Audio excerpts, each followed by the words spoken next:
Hey, what's up everybody? Welcome back to another Arknights reaction. Today we have another one that apparently I missed from all of the Masses Travel stuff. A few people have mentioned that I haven't heard Heavenly Me yet, so that's today's video, and really that's about all I need to know. It's from this amazing album. Of course I'm gonna listen to it. It's gonna be fire. I already know, so without further ado, let's go!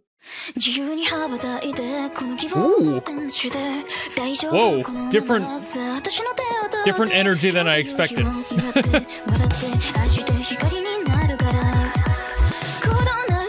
Still plenty of fire potential though.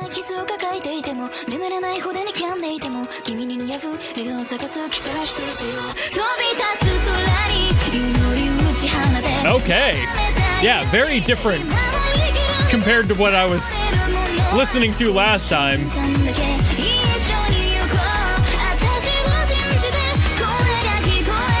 But in no way am I disappointed.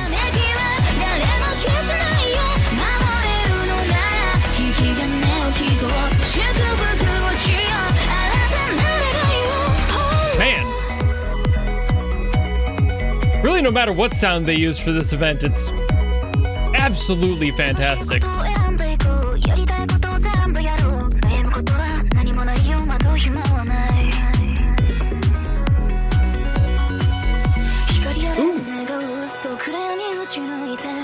That hyper-compressed piano, a classic. Ooh, whoa. That was crunchy.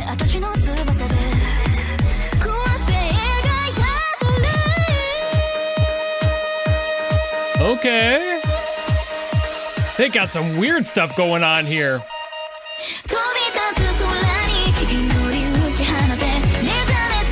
But then also a great hook.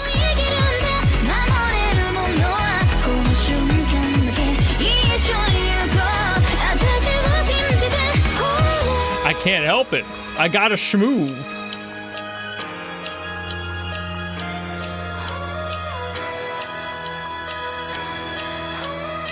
Yeah, they're doing some really interesting chords in there. Ooh, hoo.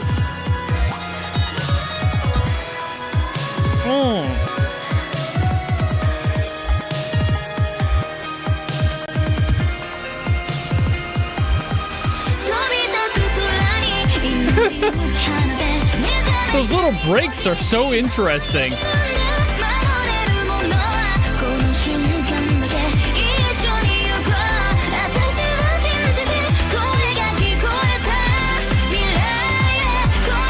Like it's bold. You just kind of have a song that's very poppy and expected in that way. But then those interludes are so complex. They've got a lot going on.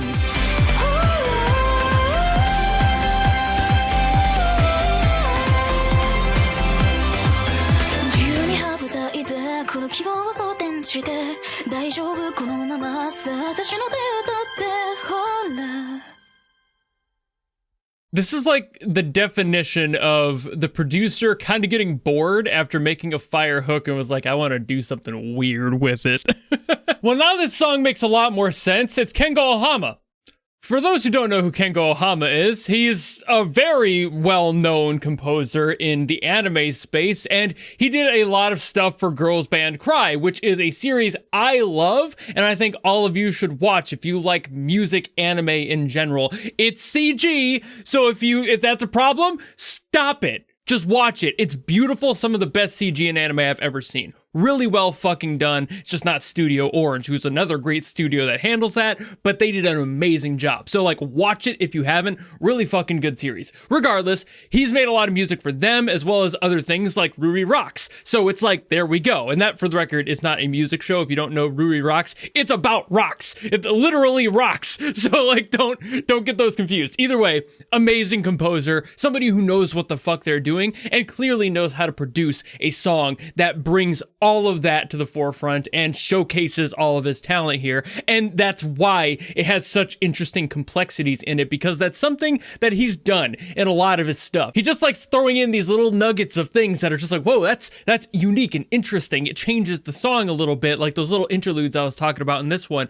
And it's not just the fact that they're little interludes, it's how he did it and what he used to get there. So of course we'll get to that, but just to start out, the main chords for this one are already pretty interesting. So to kind of give you a general rundown, we have G sharp minor, E, D sharp, B. Not necessarily in that order. It does kind of bounce around a little bit, and that complexity is part of what makes this song so interesting. But these are not like the average chords you would use. Even the key of B, which I'm pretty sure we're in here, it might shift around a little bit because there is a like key change that happens later, but we'll get to that. But the point is that this song is immediately more complex just based on that. It might not sound like it because these are pretty easy, and generally they sound kind of normal when you play them, but it's just the choice of what specific chords they are. It doesn't feel quite so weird until you start looking at what they are, like the G sharp minor. Those are really not ones you immediately assume are going to be played in an order like that. And just to start things out here, we have... there's an F sharp. I didn't bring that one up earlier because I wanted to focus on that D sharp, because that D sharp has a little bit more going on with how it changes. We actually get a D sharp minor in there as well later on in the song. So that one has a little bit more play, but this one is kind of our native cycling moment. It's what brings us back up and readies us for that second cycle. But then we have that one that settles us in, and it's like the pivotal moment where we move the song into the next section or just emotionally want to shift gears into something else. That one, the D sharp, definitely has a little bit more to play in that one. Same reason why we go to the D sharp minor at 1 or 2 points, because those are moments where you're ending the phrase, so it's the natural progression that needs to tilt into a different direction and allow you to have that flexibility elsewhere instead of just looping back around. That's what the F sharp is for, and it's useful for that, but it doesn't really go many other places in this song specifically. So now comes the interesting thing, is what was going on in the song where I'm like, ooh, what was that? Why were those chords chosen? So there's a part in here where we start in that G sharp minor, but then it drops us to an F minor 7th, and that's really neat too, because that's not a sound we've had to this point. We've stuck with that F sharp, which is a completely different energy to this one. But what makes this one interesting is because we have this, and then we need to go down to an E, and I'm not sure exactly, I can't remember if it brings us back up to the following octave, like where we started with that G sharp minor, and then brings us to the E up here. So it'd be like, I can't remember if that happens. It doesn't sound like it would, but also if it was being played on the left hand, that might make sense. So just let me roll with whatever I've got there just to illustrate it. But point is, we have this here, goes down to the E, and I'm just going to stick down here because it is a little bit more easy for me. But then it uses the F diminished as well, which is a very interesting choice for like what we had just gotten out of. We have this to this to this, which is so weird, and it's just this awkward, clunky sort of sound in there, but in context for the song, that adds this air of, whoops, there's something wrong in the story here. There's this moment where the song is kind of tripping over itself, and it adds a layer of complexity to the song that we didn't have up to this point, because now we're starting to get a little bit more confused. And it's just weird to hear those sorts of back and forths, especially because they are basically by design not supposed to work together. Those are not supposed to be neighboring chords. We also do just get a straight up F minor in here without the 7th being played. At least that is kind of how I heard it, but it very well could still have the 7th in there. There is a little bit of that waver because I'm not a pro here and I don't have the sheet music in front of me, so I can't exactly tell you precisely what's being played here. I'm just utilizing what I've got, and what I've got is my ear, so I'm hearing this and then it like drops out before going down to that and then getting that F diminished. It's very strange, very, very interesting one, because then we also have C sharp. Why C sharp? Why, like, this plays after that F diminished, so like you can hear how that kind of works together, but like does it though? Because after we get that C sharp, we move up to the G sharp minor again. So now we're like entering that loop one more time. And this is the weird part, because like this doesn't really solve any of the weird clunkiness that was happening before, that diminished, you know, like that to this, just kind of, it's three chords that feel like the two of them work together, but they don't all three work together. It's a very odd sensation. Like these, such a clunky relationship, but also they just, none of it really feels quite right.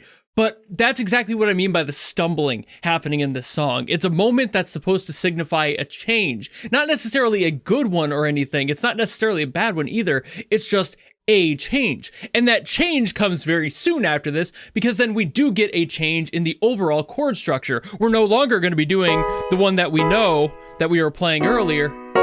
Now we have to change the entirety of it. It's almost a key change. I don't know exactly if I would call it one, but we do definitely shift that chord progression for the last part of the song. And for that key change moment, we get this really interesting section where we have like an E major seventh that leads us into, of all things, a D sharp sus4. We already had that D sharp, but now we're in a sus4, and that is great because that is the hook to a resolution. Usually, it would resolve into itself, into the D sharp, but it doesn't really do that here, which is kind of the interesting part to me. So we have this like lift, but then now that's our shift. That's what happens there. That's that energy that you get there, because you wouldn't really go, that would be a normal transition, quote unquote normal in this case, of the song's progression. That's where it would settle in. And then we would just start, you know, looping back to what we've already done. You know, like that's how the song would usually go. But for a key change moment, we need to be able to shift. So that's what happens here. And that does work. It does definitely complement the prior chord. It's just not the one you're expecting to do, because instead of settling into a D sharp, going down that note, you're basically bringing everything back up. So I think this does shift into an F, given that we have this F here that would be our new tonic, our new root note. But at the same time, I can't be positive because it's basically, it's F, but then we have a bunch of other things that basically all fits within like the key of C. So like maybe A minor, you know, because A minor would be the same notes as the key of C. It's enharmonically similar. So it's just, now we have these, and it's like, okay, so we've shifted up to that point, and now we do F, C, G, A, F, C, G, A minor, of course. And it's just like that's our new key. So we're doing the same thing, but now we're down here. And it's like just, it's bringing you down. It's weird because like this song, it brings you up a little bit, because like that's where the lift into that higher A minor does. It like brings you up into this new energy, and it's higher than we started, with the final chord that we had being, of course, this one, and this is higher. So now the energy has lifted entirely, which is usually great for this sort of song. When you have an energy you want to be able to build into, you need to be able to shift upward, and that's kind of what the song does. But it's just the bold fact of it starting at F, working its way down, and like kind of having this moment where it settles so low, far lower than we were with that B earlier. We're way down here at the lowest potential. So that's so interesting to me. But this is exactly why these sorts of producers know what they're doing. They've done this so many times, and it's brilliant in its own way, because not only are we getting higher than we got before, but we're getting lower than we started. So we're no longer just raising the energy up like exponentially. We're revisiting this old energy. We're settling in a little bit deeper and allowing that root note to really sink into our souls a little bit. That's why I was like, oh, it's got to be like A minor, because that's how that would work. Because usually, again, we would be stopping here at the B before going back up. But now we're going, which sinks even lower down to that G below it and settles up into this A minor, but then ends the next phrase an octave up. So it's just, this is really brilliant to me. It's not something that really should be, but in a world where so many songs will key change and just keep going up, you know, that's it. That's the end goal, is to continue growing. And at large, That is the idea.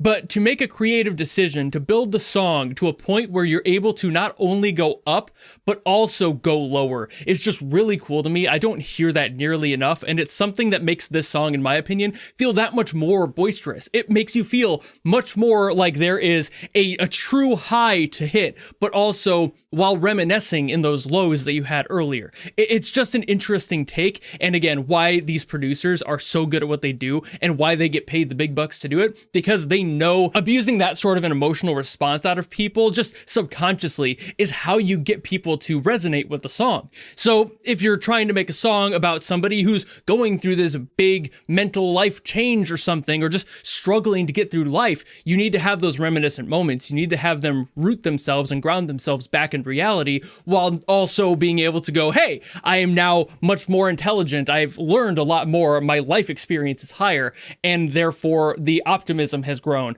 But as long as I don't forget where I came from. And it's going deeper into that than the usual song of just key changing up and continuing to go on and forgetting about where the song started, where that very first moment happened in the song where they were first struggling, and now they're up here. You know, it's just a really cool take on it. Maybe I'm reading a little bit too much into that. That is kind of what I do here anyway, but that in concept is really cool, so I'm going to stick to that, and I really like how they did that. So phenomenal work, really well sung, very well produced. I don't expect anything else from somebody who's been working on these major productions. They know what they're doing, you know? This isn't somebody they hired for 20 bucks and is working for a different studio or something and it's just a hired gun. This is somebody they hired specifically to get this sound out, and they knew exactly who they were going to hire, and they hired this specific name. That's the gold standard for, like, I need this, let's hire the guy who does that. You know, just that's what this song is, and that's why it ended up being so fucking fantastic. But I'm done yapping about it now, so thank you all so very much for watching. If you enjoyed this and you want me to get to something else from Arknights, maybe something else I missed from this event, by all means, drop in the comments below, and I will do my best as always to get to those. But if you don't want to do any of that, maybe just want to follow me and support me for more stuff coming in the future, you know how to do all that, and I'll see all of you in the next video. Goodbye!